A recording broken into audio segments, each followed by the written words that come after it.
Olá, triguinhos, graça e paz. Bom, eu vou fazer algumas sequências de vídeos, uns vão ficar mais curtos, outros mais compridos, não sei, mas vou gravando.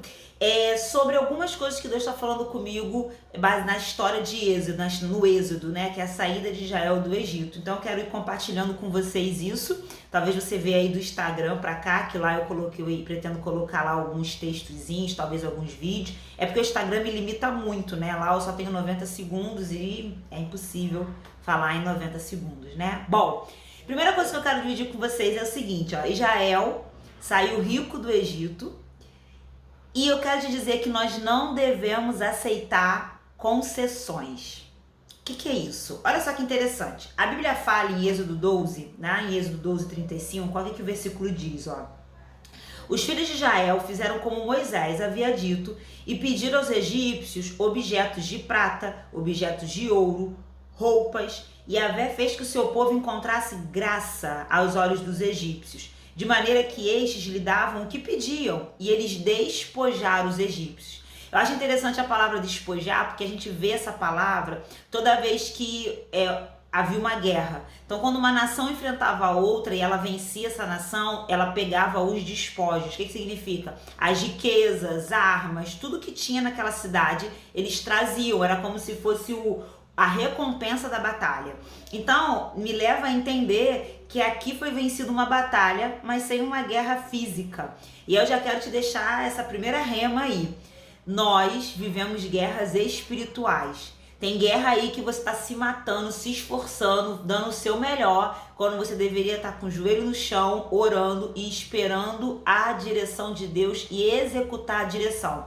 Porque aqui fala que esses recursos que eles receberam não foi dado aleatoriamente. Ah, vamos dar para eles. Não, não. Eles pediram. E aí os egípcios entregaram, acharam graça e entregaram. Então Israel obedeceu uma direção específica dada por Moisés. Então muitas vezes na sua vida, na sua jornada, você vai precisar seguir instruções específicas. E às vezes você está deixando de colher, né, de receber despojos, de vencer batalhas, porque você não está se posicionando como você deveria, você não está executando as instruções como você deveria, porque você não está atento ao que o Senhor está falando com você, amém? E aí, por que eu falei que a gente não deve aceitar concessões? Quando a gente vai olhar até essa saída, essa praticamente expulsão, a gente vai ver na trajetória que Faraó, ele travou a saída de Israel diversas vezes. Então, quando a gente vai lá em Êxodo 8, 25, a gente vê Faraó dizendo o seguinte para Moisés, olha, libera o povo, né? Então Faraó chamou Moisés e Arão e lhe propôs, ide, portanto, e ofereceis sacrifícios ao vosso Deus, aqui mesmo, em terras egípcias. Oferece aqui, tá bom nesse lugar, tá bom aqui como tá. Te soa familiar isso? Tá bom assim como tá, faz aqui desse jeito mesmo que tá bom.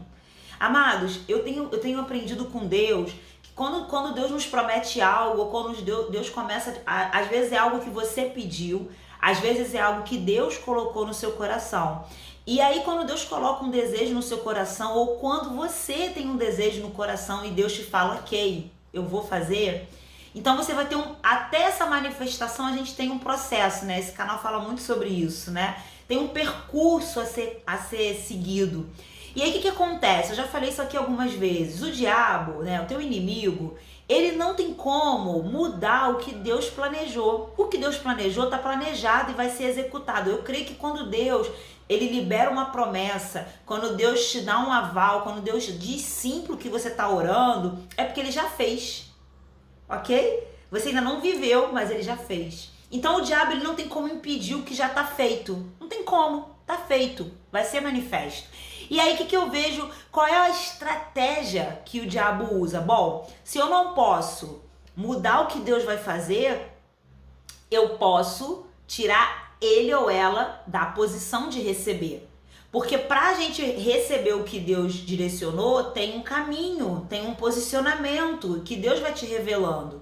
Então, qual é a estratégia do diabo?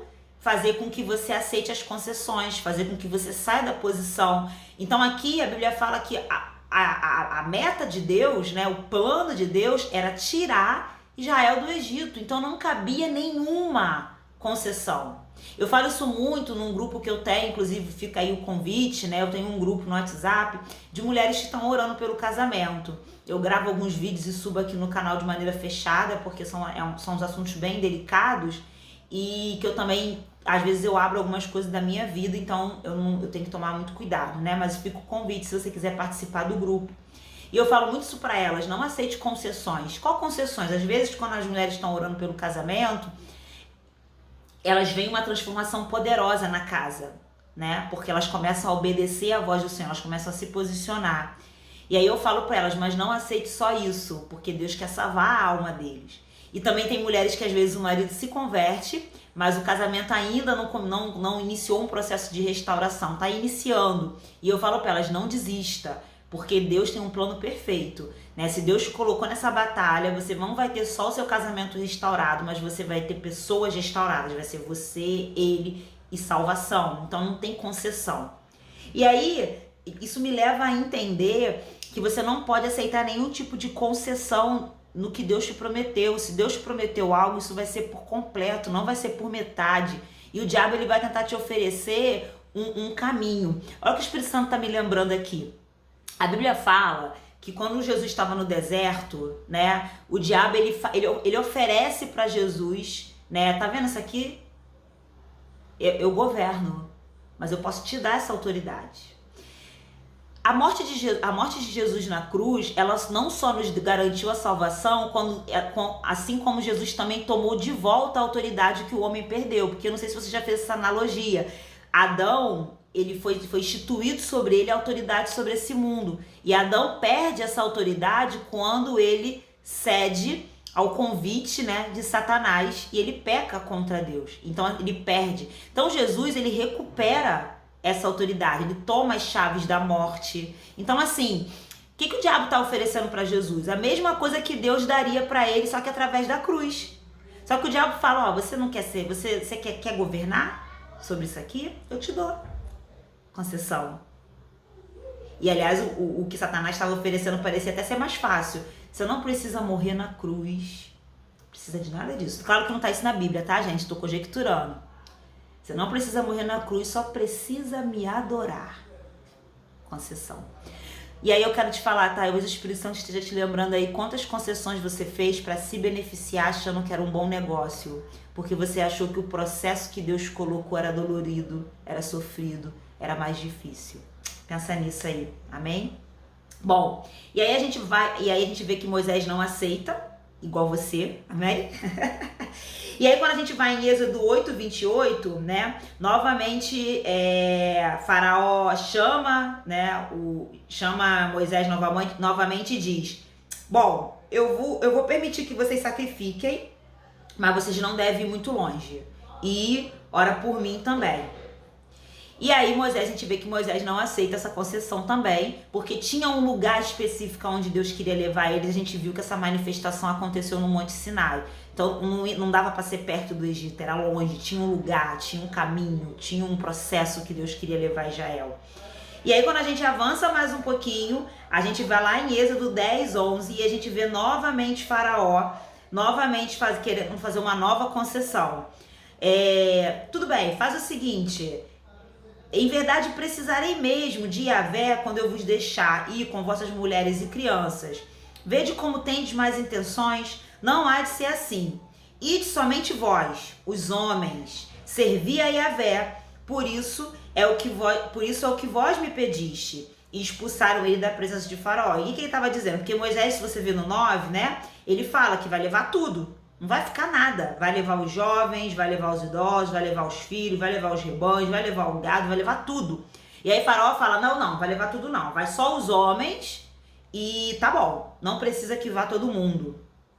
E aí quando a gente vai para Êxodo 10:24, novamente a gente vê mais uma tentativa de concessão, né? E aí isso aqui eu quero fazer um adendo, gente. Tudo que Deus prometeu para você vai incluir você e sua família.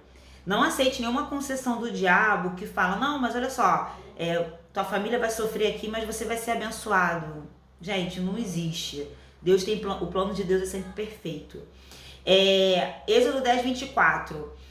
Faraó mandou chamar Moisés e ordenou, ide, portanto, servi a Yahvé. Fiquem somente os vossos rebanhos e o vosso gado. Quer dizer, seu recurso, né? A gente pode traduzir em dinheiro, porque esse era o recurso de Israel, né?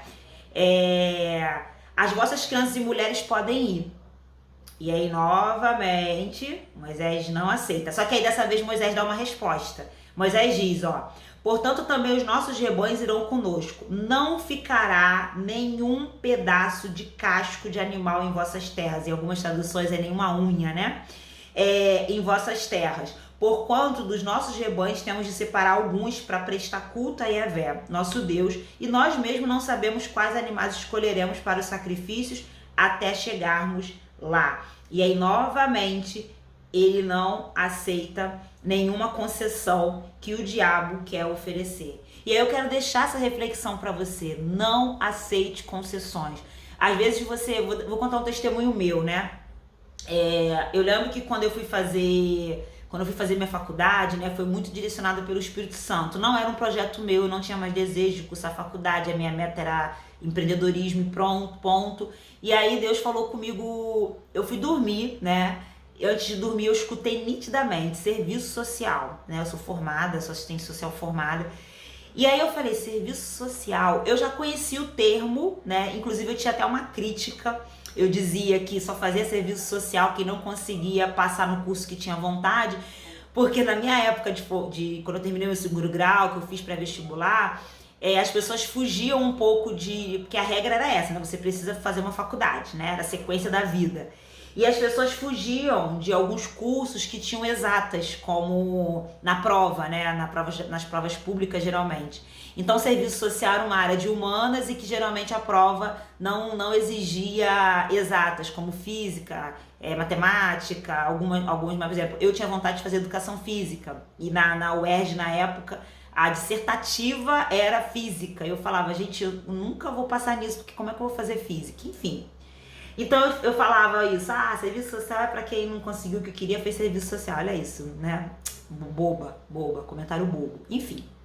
E aí eu falei, só que eu nunca tinha ido ler sobre o serviço social, o que era profissão, o que o profissional faria, né? O que a gente aprende. E aí eu lembro que no dia seguinte, eu cheguei no trabalho, aí no intervalo eu aproveitei lá, entrei na internet, fui dar uma olhada sobre o que o serviço social fazia, e eu saí simplesmente apaixonada, porque tinha tudo a ver com a minha maneira de ver o mundo, com as minhas concepções, com coisas que eu acreditava e com reino, né? Com reino, pode parecer maluquice, mas com reino. O trabalho da assistente social, ele é um trabalho muito que viabiliza direitos, né? Então, você vai estar sempre ajudando a pessoa a entender os direitos que ela tem.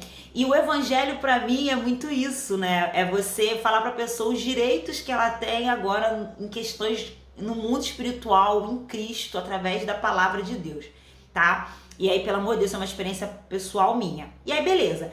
E aí, quando eu falei para Deus, Senhor, eu tô há 8 anos sem estudar, eu quero muito fazer a faculdade, mas como que vai ser, né? Porque eu não tenho como fazer uma faculdade pública, porque eu tô muito tempo parada. Tem o Enem aí que eu posso talvez tentar para fazer um ProUni, mas 8 anos sem estudar, vamos tentar, mas eu simplesmente obedeci a direção de Deus. Eu fui lá, me inscrevi no Enem, fiz a prova do Enem, e olha que interessante, né? Há um tempo atrás, eu dei uma olhadinha no sistema do ProUni para ver a nota de corte. E na época, porque o primeiro Enem que teve no Brasil eu fiz, né? O primeiro ele foi meio que obrigatório, então todo mundo fez, né? Não lembro se foi obrigatório, mas eu lembro que eu tive que fazer, né? No meu colégio pareceu que era obrigatório. E aí eu lembro que eu peguei essa nota e fui olhar para ver se eu fizesse o ProUni, né? Qual seria a minha nota de corte. E aí quando eu fui ver, minha nota não servia para fazer nenhuma faculdade, nenhuma. As notas estavam tudo lá em cima. Aí beleza, só que eu também não tinha pretensão de fazer faculdade, então só olhei de curiosa. Quando eu fui seguir a direção de Deus, fiz a prova e fui fazer o ProUni, gente, pasmem, a minha nota servia para vários cursos. Cursos, inclusive, que para questão de emprego, questão de salário, questão de remuneração, valeria muito mais a pena do que a formação de serviço social. Na época eu tive vontade, quando mais nova, de fazer educação física, eu tive vontade de fazer letras, né, inglês, português. A minha nota dava para fazer isso tudo. Psicologia, tudo. Minha nota servia para todas. Só que eu estava debaixo de uma direção de Deus, então sem concessão. Então, pra vocês terem noção, eu podia botar a opção de 5 faculdades, né? Como a minha direção era serviço social, eu fui lá olhar para ver quais eram as faculdades que tinham serviço social e o horário, né? Porque eu precisava estudar na parte da noite, porque eu trabalhava. Então, só tinha 3 faculdades que tinham curso de noite. Então, eu coloquei essas 3 e as outras 2 opções ficou em branco. Quer dizer, eu ainda diminuí a minha chance de conseguir uma bolsa, porque quem já fez ProUni sabe que o sistema ele vai pegando sua nota versus as suas opções para poder te encaixar em alguma delas, né?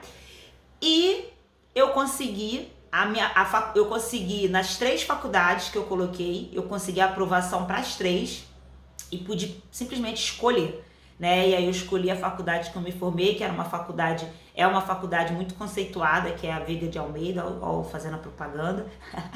E eu me formei lá, uma faculdade particular.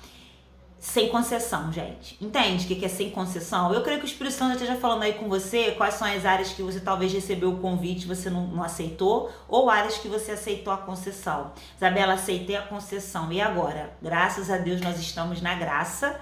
Então, Deus dá sempre uma nova chance pra gente. Óbvio que tem oportunidades que a gente perde. Se eu falar que não existe, isso é mentira. Tem, né? Mas o lindo de viver em Deus é que ainda que você perca grandes oportunidades, Ele tem poder para fazer surgirem outras grandes oportunidades. E você precisa estar atenta e em obediência. Atenta, atento, né? E em obediência. Então eu quero deixar esse vídeo para vocês. Eu vou gravar outros vídeos falando sobre esse êxodo, porque Deus falou muito comigo em outras situações. Então eu vou desmembrar em vários vídeos para não ficar tão extenso, tá bom? Bom, espero que essa palavra te abençoe poderosamente. Graça e paz.